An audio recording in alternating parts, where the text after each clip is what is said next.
Welcome back. Welcome back. This is the Intelligent Developers, hosted by Andre Bueno and Gerard Delane. And we have a fantastic guest today, my brother Chris Bramwell. Chris, how you doing, man? I'm good. I'm good, man. How you guys doing? Pretty good. Pretty good. Excellent. Can't complain. That's great. Andre, how are you, man? Good. I'm really excited about this conversation. I know, Chris, you've been in real estate for about over 25 years, and you started off, I guess, following the footsteps of your family. Can you kind of tell us a little bit about how you got into the space? Sure. So yeah, exactly what you said. I've been doing this now. My son will be 28 next month, so I've been doing it for 28 years. And how I got into business is my father was a property manager, and he managed one of the largest co-ops in New York called Rochdale Village. So I grew up, we lived in Rochdale Village, that's in South Jamaica, Queens. Um, and he was the property manager. So I grew up around hearing about buildings and broken toilets and faucets and tenants and things like that. And he did that for some years until he was terminated. Um, and once he was terminated, he and two other individuals that were terminated with them decided to start a management company. And that Mhm. management company was born called Shinda Management. And they went out and started doing this. This is now taking us back to 1981.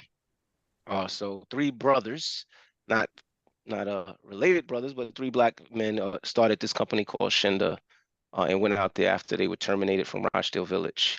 And that's all I heard as a kid was all about this type of stuff. And I was determined not to do this when I got older. So I went down the path of the music industry because I was going to be the next music mogul.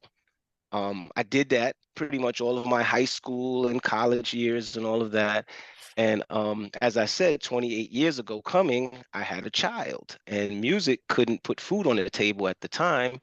So I decided to come and work with my father in property management. And that's kind of how I got into it.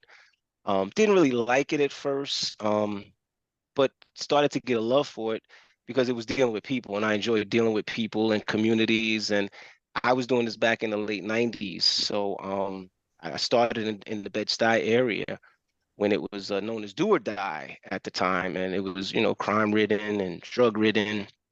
And I kind of felt punished in a way by my father for him giving me this assignment.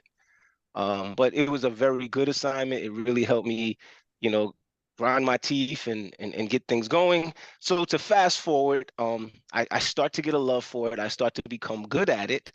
And I guess others start to notice. I start to get a reputation, and I start working with the city of New York as a 7A administrator. And what a 7A administrator was is basically a babysitter or caretaker for absentee landlord that the courts took away from because the landlord wasn't doing the right thing. So I would come in and I would start to turn these buildings around by managing them and things like that. And what happened was these buildings were in such a state that they needed immediate repairs that I would have to take on loans from the city of New York to do rehabs. And quite honestly, that's how I learned construction. Mhm. The city would say, listen, you guys got to do something with this building. You got to put a plan together. And I'm like, well, how do you do that? And they're like, you got to get an architect, you got to get a consultant, you got to get, and that is how I learned. And okay, architect, give me a list. Call the architects, listen, guys, I'm trying to do this. I got to get a bank. How do you do that? Give me the list of the banks. And I would get the list of the banks and call the banks. And anyway, I figured out how to put it together, hired a construction manager, and I did my first project construction rehab on a 48 unit building in Bed-Stuy that was owned by a judge that was a slum. And I learned, I faked it until I made it. So when I say that, I didn't know what a joist was. I didn't know what fire stopping was. I didn't know what any of that meant until I started this construction project. And I would literally stand with the construction manager and the contractor and the architect when they would come out for their requisition meetings, and I would just listen. Oh yeah, the joist, the Douglas fern. Oh, you didn't do the fire stop. Oh, it's missing the girdle, and didn't know what they were talking about, but I knew the areas where they were. So when people would come and ask me, oh, so what's going on? I'd be like, oh, the joist. And I would just point to the ceiling and, oh, yeah, the fire stopping. And I would just, I didn't know what I was talking about, but I had to fake it till I made it. And that's really how I learned construction. So my professional, being a professional GC today, there's no formal learning to it. This is all street knowledge. So I did the whole 7A thing. And what was starting to happen to me, and as I was renovating these buildings and to me, changing people's lives, improving their way of living, the landlords would pop their heads back because real estate started to get hot again. So these landlords would come and do their motions to have me removed as the 7A administrator to take their properties back. Real estate was starting to pick up now. This is early 2000, running up to the crash. And they would come along to me and they would say things like, "Hey, guy, you did a great job, but I have a nephew. He needs a job. I'm going to take it from here." And I started to feel a way every time it would happen that somebody who did not look like me, who couldn't control their real estate for some time, got somebody to look like the people who lived here to turn it around, to just come back and remove me and take it over. And that happened one too many times where I was like, I got to figure out how to do this for myself. I know how to do it. I now know some of the people, so I have the opportunities, but I have what every minority says, no capital. So I did not know how to do that. The other thing I didn't have is I didn't have the know-how on how the deals were put together. Didn't know how to underwrite, didn't know any of that stuff. So I continued to be a property manager. And then my partner, Ben Upshaw, that's with the C and the B. I'm Chris, he's Ben. And Emmanuel is God is with us. My partner, Ben, was at the time working at the New York City Housing Partnership, and he was the director of finance. And there was a program going on in New York City called Neighborhood Entrepreneur Program, NEP. So he was the one doing the underwriting and doing the closing from the partnership point of view of this program.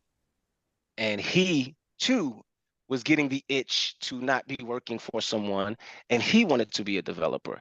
So he looked at what the requirements were to get into these programs that HVD had, and it was you had to have some construction background, you had to have property management background, you had to have finance background. He recognized he had the finance background, but he didn't have the other two, so he went in search of a partner that had the other two. That is how he and I connected. I was the property manager, fake contractor, and he was the finance guy. So we came together. We came together and didn't form the company at first. This is 2001, 2002, because it was right after 9/11. And we said, listen, we're going to start doing RFPs and let's see what happens. You know, you keep your job, I keep my job, but let's just see what happens. And we would put in RFPs. And the first one we put in, we got a call back from an assistant commissioner at HPD and someone at an organization called Enterprise. And we were told we were finalists at an RFP that we had put in. So we were excited and da da da da. We went through the process. We were awarded. So that was our first project. He was the underwriter. I was the property manager. And then every time after that, we would apply for RFPs. We were like on a streak of winning every RFP we went after. I want to say a 5 or 6 year period. We did Wow. all of the different programs. And I think we were like some of the earlier minorities coming up in this space. Like there's not a lot Right. of minority developers, but at that time it's like when we were really just starting to come up. So there was us. I think there was Genesis might have been coming into the space at the time. BRP was definitely, they were very small. They were on Fulton Street. They had a little storefront. I remember Right. Jeff and Meredith, but they were the big boys of us, but they were still small. Right. And Ben and I, you know, we continue to build and you know go after RFP. We've kept it lean. We've had to keep it lean because you know it was just he and I. And I remember our first year we incorporated, I think, in 2005. And our first year, we did the financials and we printed them out, and I was proud because I had financials, had my own company, you know, that whole entrepreneur. I'm an entrepreneur, but the whole financial was $36,000. That's what we did for the year. And Ben was like, Chris, please don't even waste the paper and put that trash on there. I was like, no, Ben, we're going to look back at this one day and it's going to be, and don't you know, the one day has come. And we look back at that all the time and say, our first year we did $36,000. And I was proud of it. I mean, we didn't. And so as the company went on, I'll say for the first 3 to 4 years, We did not take a dime from that company. We couldn't take a dime from that company. That company wasn't doing anything. And then around the fourth, fifth years when we started to close deals, convert deals, things like that, because these deals take time. And then we were at the point where we just still didn't want to take anything from the business because we knew we needed to continue to grow the business. So I want to say for another 3 to 4 years, Ben and I really didn't take much from the company. Maybe enough to survive, but we kept putting every dollar back in, every dollar back in. Then we got familiar with like pre-dev loans and trying to understand that and doing pre-dev loans, and that has helped us, grow tremendously. And now we're at a point where, we don't really want to use the company's money for that type of stuff. So we stay with the pre-dev loans. But that has been the journey, man. The journey went from property management to starting the development because I was frustrated with being beat up and then thrown out by these landlords and doing what we do. So that's my quick story, man. I know it's a long, quick story, but it's a quick That's story. awesome. Very cool. Very cool. You've worked on a lot of really, really impressive projects. Can you discuss maybe one or two that you think kind of best represents, your mission and the impact that your type of projects have on communities? Mm, let's see. I do have a few projects that are like that. Um, I guess one project is a project that Ben and I refer to as the Make or Break project, which is a project in Niagara Falls. We started the company. We were here downstate. We were doing it mainly Brooklyn. And Ben is from Buffalo. That's why we're in Buffalo. And he came down here to go to school. But there was a project in Buffalo that Ben wanted to do after he'd convinced me, after us being in business, I don't know, 5 or 6 years, about doing development in Buffalo. And it was a school. It was a school that had been abandoned or decommissioned that he felt that he had a vision for. It was on the east side of Buffalo where Ben was from, and he really was passionate about trying to do this school.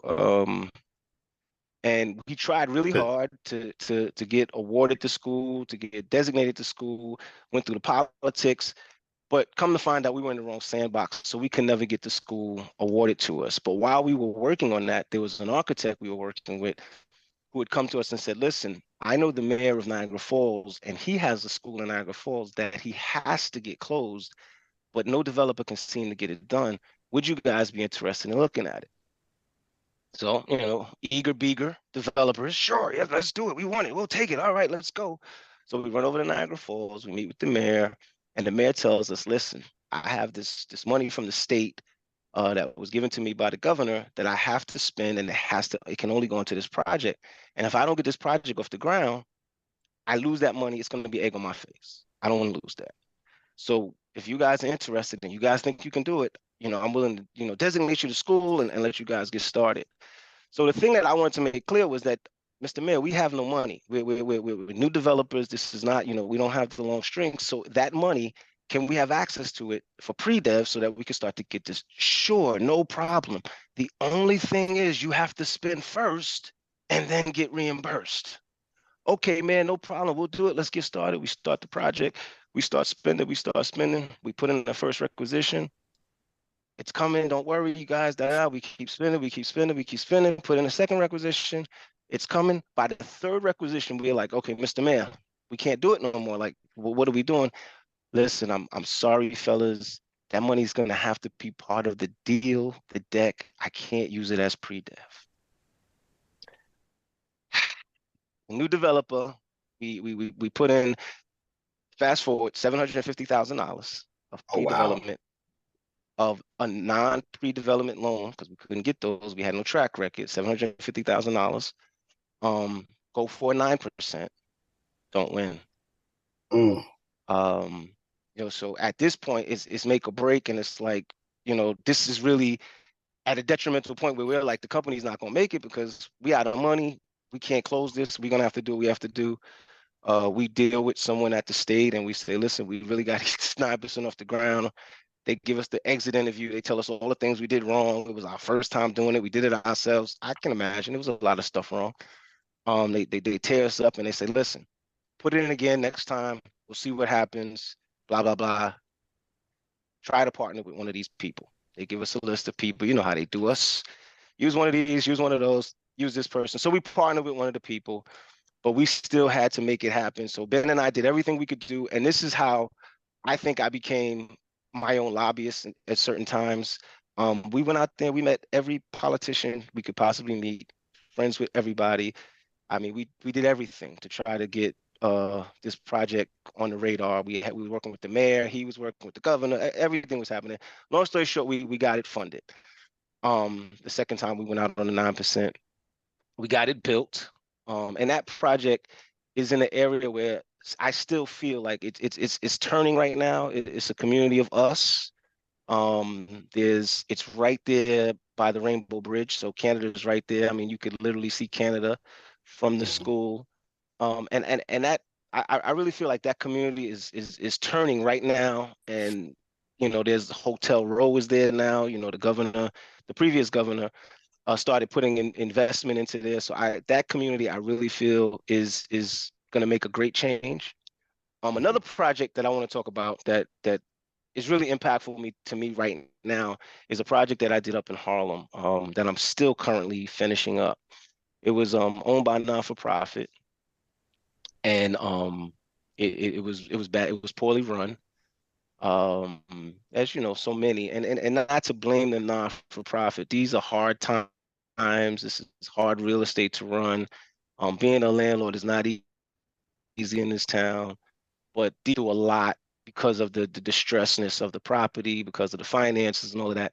And when I got there now 8 years ago and met with them and started working on the deal, I made them a bunch of promises as developers do. I'm going to come in, I'm going to renovate, I'm going to change your lives and all this other stuff.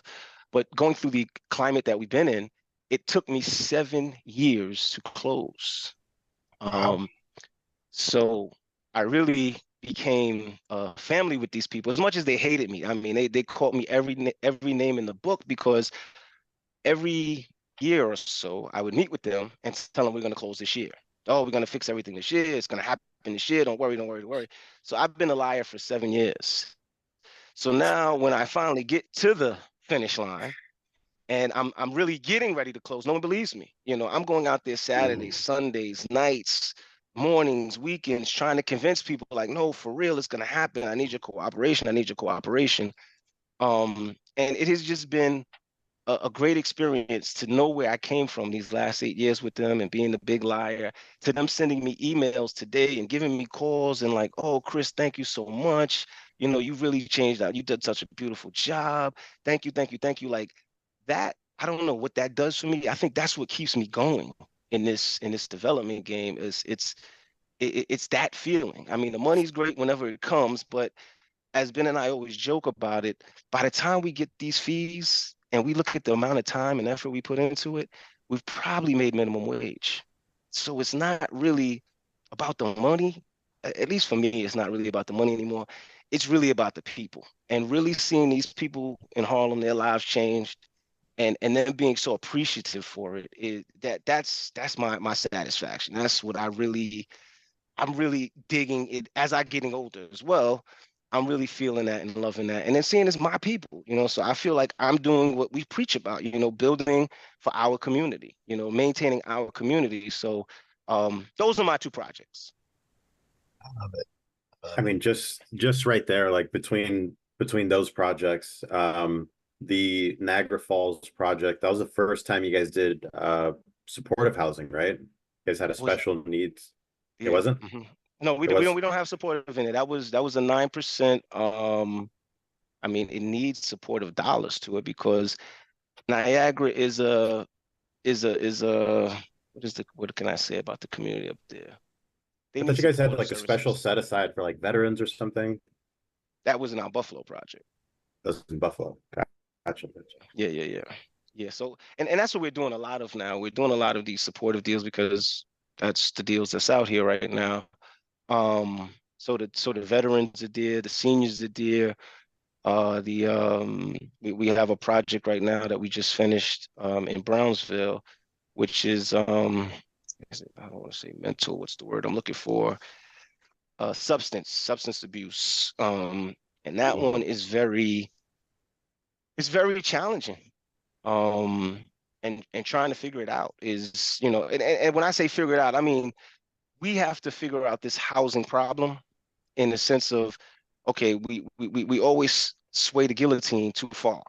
You know, we go with the whole 100% affordable. That's too much. We can't do 100% affordable. Oh, 100% supportive. No, that we went too far. So I think we just have to figure this out because Mhm. the supportive housing is important. It's needed. It's great.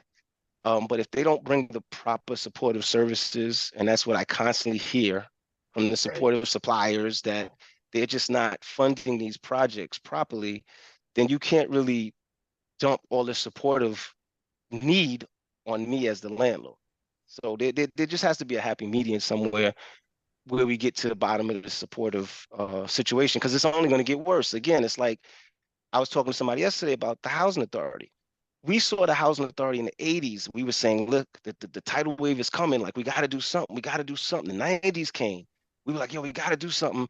And it's taking us to get to the 2020, whatever, to figure out, okay, yeah, now it's something to be done. That same thing is happening in the rent stabilized portfolio. We all see this tidal wave coming. We got to do something. We got to do something. We got to do something. And if we don't move it sooner, we're going to be right where we Right. were with the housing authority. And it's like, I don't know what it's going to take or who it's going to take to make that change and fix that. But that's where we are right now, in this space. So, That's fascinating. Andre, funny story. So I think Chris is maybe our second or third famous person on the podcast. Wow. I love telling this story. So I'm watching TV one day. I'm watching this TV show. It's the yacht TV show where people go on the cruises overseas. And I see this black dude. I'm saying to my wife, I'm like, I know that guy. And she's like, yeah, whatever. I'm like, no, I know that guy. Oh, come on, man. I love it. I love it. It was Chris. It was fantastic. Yeah. That was a great experience. That was a great experience. And, you know, I look forward to doing something like that one day again. Maybe not with the cameras, but yeah, that Yeah. was a great experience, man. But But yes. I think it's fantastic, man. Like we should be successful, right? We should aspire to do well, right? We want our kids to do well in school, right? When they Hmm. get a job, we should inspire them to do well in their job, right? And provide. So that's a good thing. I know I tease Chris about this, but like that is inspiring. Like that's great. That's great for me to see. That's great for generations behind us to see, like, hey, you could do well and you can enjoy it too. Hmm. Hmm. No, you're right. You can. I mean, I really have a love and a joy for this. This does not work for me. Like, I think I could probably live in my office more than I can live in my house. I have 5 kids, so you can understand. But I really love doing what I do, man. I enjoy it. I appreciate it. I'm very opinionated. I'm very passionate about it. Sometimes I say things that get me in trouble, because of my passion. But yeah, this is to me, this is the way to go. This is we have to house our own and maintain it the way we would want it to be maintained if we lived there. And that's what I tell all my staff. If we build something or we own something and I bring my wife there and it wouldn't be suitable for her to live there, then it's a problem for me. So that's the standard we have to maintain. Agreed. 100%. Hmm. Hmm. Just kind of looking at your career, you've been really opportunistic in, working on various projects, bringing on different partners. I mean, even this last project, if I'm not mistaken, you were talking about your partnership was with the faith-based organization. Is that right? Which one? I did there's a church one I did in Queens. There's a church I did in Buffalo. Yeah, I do a lot of faith-based. I'm big on faith-based, and I'm working with a bunch of churches now. But yeah, they're the biggest landowners. Why not? What is that I guess dynamic like when you're coming in and you're you know talking real estate with people who are really traditionally outside of the industry? Like how do you set that up? What are the challenges? Well, I I'm trying not to make it so long. The way I even started to appreciate the faith-based space is I grew up Catholic. I went to Catholic school, did all the Catholic things, went to Catholic high school, and was very bored with that religion. Like it's not an exciting religion. So once I became adult and I didn't have to go with my parents to Catholic, I stopped going to church, period. Mhm. Um, After I got married, I wanted to find a church home and find a spiritual side and all of that. And I went in search of visiting different churches and couldn't find one. I was a avid cigar smoker once upon a time in my life, and I used to hang out at a lot of cigar lounges. And one day I was at a cigar lounge, and they knew me there because I was there a lot. And the waiter came over. He said, "Listen, you should come over here and meet this gentleman. He's a reverend." I was like, "What is a reverend doing in a cigar spot? That's that's Satan right there. That's not the reverend." So I go over there and I sit with him. I talk with him. He was very arrogant and very dismissive. So I was like, "Yo, Mhm. hell with him. I'm out of here." Went back minding my business. But every time I was there, he would always be there, and the guy would come over and said, "You should go over here and talk to this guy." And I'm like, "Yo, he's a jerk. I'm not talking to him." So the next time I talk to him, he's not a jerk. We talk, and he invites me to his church, and I'm like, "Oh, where's your church at?" And he says, "Oh, it's on uh, Howard Avenue." I was like, "Really? Where on Howard Avenue?" He tells me the address, and the address was very close to an address for a building that I had first bought Mhm. on Howard Avenue, and I still owned it at the time, and I was like, "There's no church over there. I know that block well. My building's over there." He's like, "Something's wrong with you, brother, because the church has been there forever." That I'm like, "There's no church." Go back and forth. So I was like, "You know what? I'm going to visit your church on Sunday. I'm gonna come check it out." So I go to visit the church. I try to sit in the back and cool out and just see what it's about by myself. And the usher comes up to me and says, "The pastor says you're his guest and wants you to sit up front." I'm like, "How did he see me?" Whatever. I sit up front. And I enjoyed the service and I started going to the service. And I'm spiritual, guys. I'm very spiritual. So that's why I said I didn't really want to go into this part of it. But as I started attending the church more and more and really starting to think about it, I just started to look at the connections. And the connections started with one, I was born in Brownsville. I was born in Brookdale Hospital in Brownsville. I bought my first piece of real estate in Brownsville.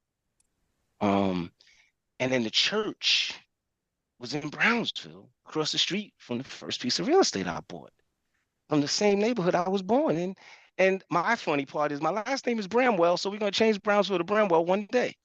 But anyway, going back to the story, I just felt that there was something there. I started going to the church, started dealing with the church, and my pastor is very influential in this community, in the neighborhood, in the city. And I would start to hang out with these other pastors. And one day I was supposed to go have lunch with my pastor when we just, early in the relationship. And I called him on a Tuesday. I remember it was a Tuesday, and I'm like, "Listen, I'm getting ready to leave the office. I'm gonna come. We're gonna have lunch and we could kick it and get to know each other." And he was like, "I can't do it right now, brother. I got an emergency at the church. This, that." I was like, "Oh, calm down. What happened? What's going on?" And he said, "Listen, the ceiling fell down, the roof is leaking." I said, "Wait, wait, wait, calm down." I said, "You don't know what I do. Let me just come by and check out, see what you're talking about." He's like, "No, we're gonna have to cancel church on Sunday." I said, "Let me just come by." So I drive out to the church. I go, ceiling came down. Like, this happens in apartments all the time. I was like, "Listen, pastor, calm down, relax yourself. I'll have this fixed before Sunday. You don't have to cancel church. Don't worry about it." He's like, "Oh, but we don't have the money. We don't." Don't worry about it. I'll take care of this. You'll be good on Sunday. I said, "The only thing I'm going to ask you is please don't say my name and don't make a big deal because I don't do things like this for that type of praise." So he was like, "Okay, no problem, Dad." I did it. Then got done. So now Sunday comes, I go to church. He's telling the story about how he came in on Tuesday, the ceiling fell and all this other stuff and da da da. But he had somebody come in. He never mentioned my name. I was like, "Thank you. You kept your word. You didn't mention my name." He was happy. He was excited. And that was that. Fast forward a little bit, I end up becoming the building manager of the church because now every time something breaks, I get the phone call. And then he somehow, this is where my spiritual piece, the Lord, because I always felt when I was a Catholic and when I was younger that churches and pastors were kind of scams because they only worked on Sunday. They got all that money and they didn't do nothing no other day. So I was always of that opinion that they lived in big houses, drove big cars, and just took money on Sundays, and that's what they did. And because the Lord knew that was my feeling and that was my heart, he made me a trustee. And Hey. oh boy, did I understand church business at that point in time. And as I understood that they lived off the plate, on Sundays, and the plate was never enough, I always started to think like, yo, there has to be other means of these churches making revenue. So, I started thinking about, I'm a developer. Lord, how do I use my talent to help these churches do what they do? And that's how I became this faith-based developer. And what I looked at is how some of the deals were done before me with these majority developers. And I noticed after doing my research, a lot of times what a church would get out of it is putting their name on a building. That Mm, was it. I didn't want to do that to my churches because I was a trustee. I saw what our budget looked like, and I saw that we needed money outside of the plate. Yeah, so I realized that I wanted to put together deals with churches where we partners, and every time I eat, they eat.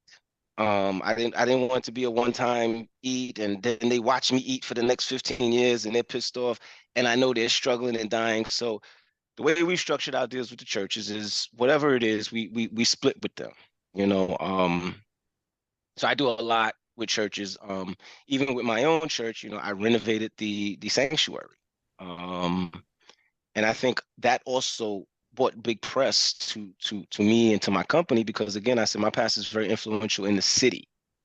So when these other pastors heard about this renovation that happened in the church and they came to visit and see the work and all that other stuff, they're like, who did it? Who did it? Who did it? So that became a faith-based feeder for me.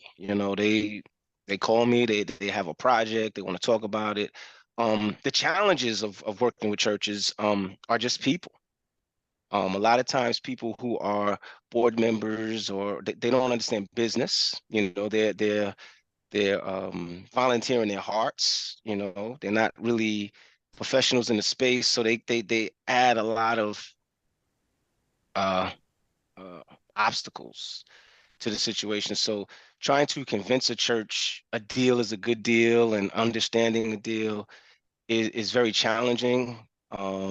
But that is kind of where, for me in our company, that's kind of been my role is really dealing with these the churches and the pastors. And I think pastors also, they're the powerhouse, they're the head of the church, but sometimes there's someone above them and they right, don't remember or they don't recall or they don't know how the structure is.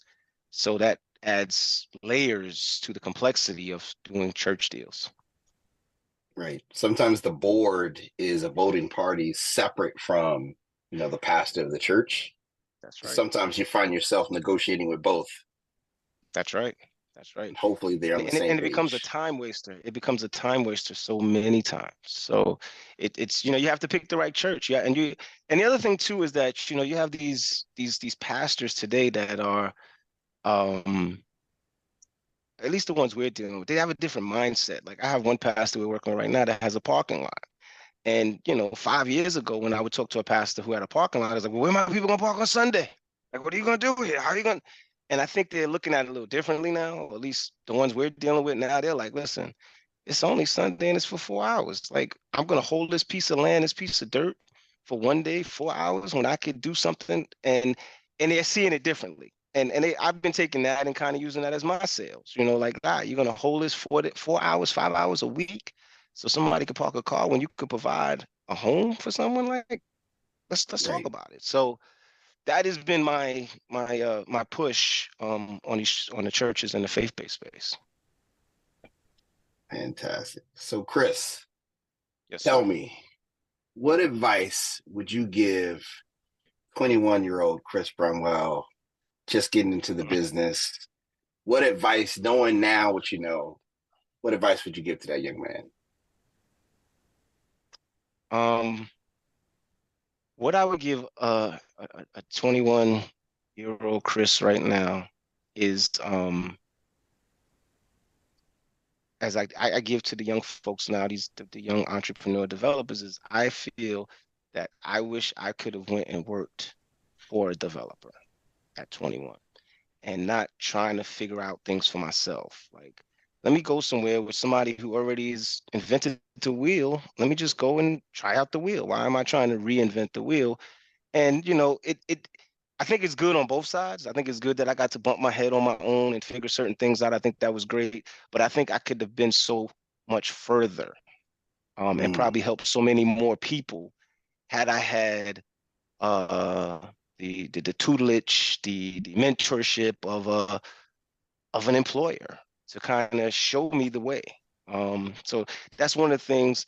And the other thing that I try to say to the young 21-year-old me is the whole joint venture thing and joint venturing with people, but not coming in with the greedy mindset. I'm not coming in as a 21-year-old saying I want to do 50%. Like I'm coming like, yo, listen, if I get 5%, I'm happy because I'm trying to really get this knowledge. I'm really trying to get this how does it work? Like I just want to be on the bus to just see Right. the process. So if I could get a little 5%, whereas today, um, when I deal with the 21, 22-year-old me who's trying to come into it, they come at me and say, oh, listen, I need 40%, I need 30%. I'm like, but guy, you don't even know anything. You have no money to bring to the table. You have no guarantees to bring, and you have no knowledge. So why don't you just get on this bus and figure it out as we take this ride? So Right. that's something I think I would really, and I do tell the 21s, the 22-year-olds now that come to me and they tell me, oh, I want to be what you are, I want to do what you do, and I always tell them, but you don't know about my 4 a.m. mornings, you don't know about my three my three meetings and being on a plane here and there and the sleep I'm losing. You don't know what my family has lost in time from me while I was building what I was building. So before you say, "Oh, I want to be what you are or who you are," you got to really understand the story. I'm just a kid from South Jamaica, Queens. That's all I am. So that's what I would tell my 21-year-old, and I try to tell mine now, but they don't listen too well. It's a different generation, guys. Yes. Chris, man, thank you, man. This has been absolutely incredible. Thank So you. much knowledge and information that you bring to the table. You are one of the most successful, humble people I know. So I'm honored to have you on today. So thank you Well, so I much. thank you, brothers. I thank you, brothers, for having me on and thinking about me. In my little organization, CB Emmanuel, we just here chugging along. 19 years now, though. 19 years. But thank you, brothers, man. Thank you, brothers. And I think what you're doing is great. I think that this is needed. I think people kind of need to hear stories. And, I don't want to tell this story 10 times. So it's great that they'll be able to go somewhere and listen to the story, 20, 30, 40,000 people, whatever, you guys have as a following. So thank you. I Thank you. I gotta say, I this has been a really great conversation. I appreciate how humble you've been, in telling the story. We didn't even get to talk about how the chamber fits into all this. I mean, if it's okay with you Mm, guys, I'd love to just jump into that as we're kind of closing this out. Is that okay? sure. Sure. As you can tell, I like to talk when I like to talk. Absolutely. So for those who don't know, um, in New York, there's the New York City Real Estate Chamber, who Hmm. Chris is the founding member and one of the leaders. So for those who don't know, if you could tell them a little bit about NIREC and your role there in NIREC. Sure, sure. So, as Gerard mentioned, NIREC is the New York Real Estate Chamber. We were formed about 11 years ago now. I think there was about 10 of us. We were like that first group of the minority developers who came together to kind of understand that if we could get a lot further working together. And I'll give you quick examples. Back then, we were all chasing deals. We were all working on deals. We were all working with the agencies doing deals. But what we didn't know is we were all being told different things about the same situations from different parties. And one of the biggest things that I've learned from NIRAC and I've seen in NIRAC is now those conversations that we were all having individually with the different agencies, we now bring those conversations into NIRAC. So the agencies now know that we're on the same page. So I think it has really put us at an advantage where, the agencies can't hit you with one policy and me with a different policy because the two of us are now going to talk and say, listen, this is the policy I was told. This is the number I was given. This is the number that was approved for my deal. This is the number I know was approved. And I think it has really helped us, one, learn from each other, teach each other. And I think as minorities, we as a people like to keep things close to the vest and we don't like to share and we don't like to let people know what we're doing. And I think NIREC, and I was one of those 11 years ago, I was like, NIREC is never going to work. I said, because I'm never going to tell you what I got. You're never going to tell me what you got. So this is not going to work. But I am happy to say 11 years later, I'm a big believer in Iraq and the collaboration that has gone on. And our motto has really been, we don't compete, we collaborate.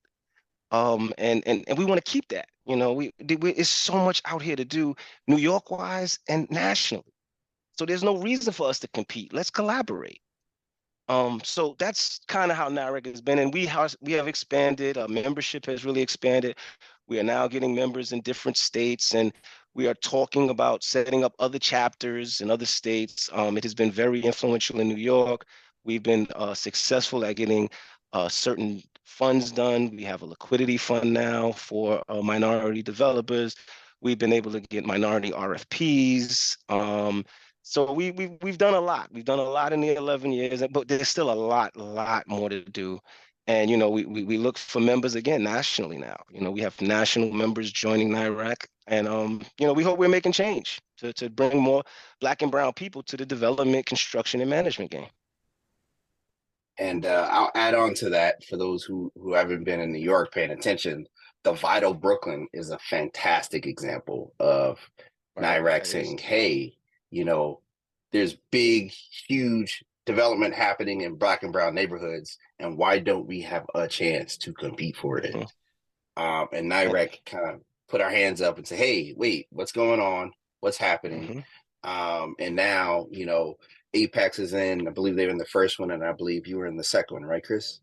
Yes, right now we are currently building our Vital Brooklyn on Utica Avenue, 322 apartments, supportive senior family, because of NIRAC. We were instrumental in helping write some of the RFPs and the RFQs that come out now in the city so that there is inclusion for us. So yes, mm-hmm. And also it's worked with the New York City Housing Authority and the PAC program. We've been very instrumental in helping steer more. I mean, these developments are in our communities, so I don't understand how we're not the developers of these developments, but that's what NIRAC has been instrumental in helping to push as well. And what's the total development cost of that Vital Brooklyn, Chris? The Vital Brooklyn that we closed is $250 million, and we're working on the second one right now. Looking to close next June. So that's $250 million, 322 apartments, right on Utica and Rutland Road. What's the whole thing? What's the total development cost of all of it, roughly? For all the Vital Brooklyns or my Vital Brooklyns? Your Vital Brooklyn. My Vital Brooklyn's total development cost is probably going to be somewhere around $650 million when it's all said and done. Wow. Yeah. Half a billion dollars. $500 million in that in a Black and brown community, right? Yep. Economic development. How many subs are going to get paid from that? How many suppliers are going to get paid from that? How many individuals are going to be employed from that? That's right. You're 100% correct. 100% correct. And the thing is, to that point, how many of them, and I feel so good when I go to construction meetings and we have 70 guys in a hole, digging, putting in the foundation, and I could look around that hole and just see how many Black faces got on hard hats that are in the hole with their work boots on, and it's just a great feeling again. It's like, wow, it's because of me that I'm able to see more of me in this hole with me to help build this building. So it's and like you said, it's constantly helping each other out. And as the developer, we control it all. We are, we pick the subs, we pick the management company, we employ the people. We do it all. The suppliers, all to Gerard's point, like it is such a key place to be as a developer, and that's why more of us need to do it, so that we can control our own destinies. I think we're dangerous once we create our own ecosystem, and that's one of the other things that we didn't talk about that I have always been about is the vertical integration, and henceforth why I have a property management firm, why I have a development firm, why I have a construction firm, because my vision was always to keep it in a circle. So I develop it, I build it, I manage it, and then I got to develop it again. So I would always be the feeder to myself. I didn't have to really hit the streets to be like, can I get your business? Can I get your business? Can I get your business? I want my business to recycle. I want my own ecosystem. And that is what I've been working to create. And I think I've accomplished a lot of it. And off of that ecosystem, so many have been born. I mean, I've created, I've helped someone create a moving company. I've helped someone create a security company, a camera company. So all of these other minority offspring from my ecosystem, because my management company needs services, my development company needs services, and my construction company needs services. So I need a lot, so I can help create a lot. So yes, that's Fantastic. I love it. I love it. right. Chris, man, this has been so inspiring, man. Thank you so much. Again, thank you, brothers, man. Keep doing what you're doing, man. And tell my brother hi when you meet him, man. Malcolm Rivera at Solar. Sounds good. Looking forward to it. All right, man. Absolutely. Good talking with you, All brothers, right. man. Have a great weekend, man. Have a You great too. week.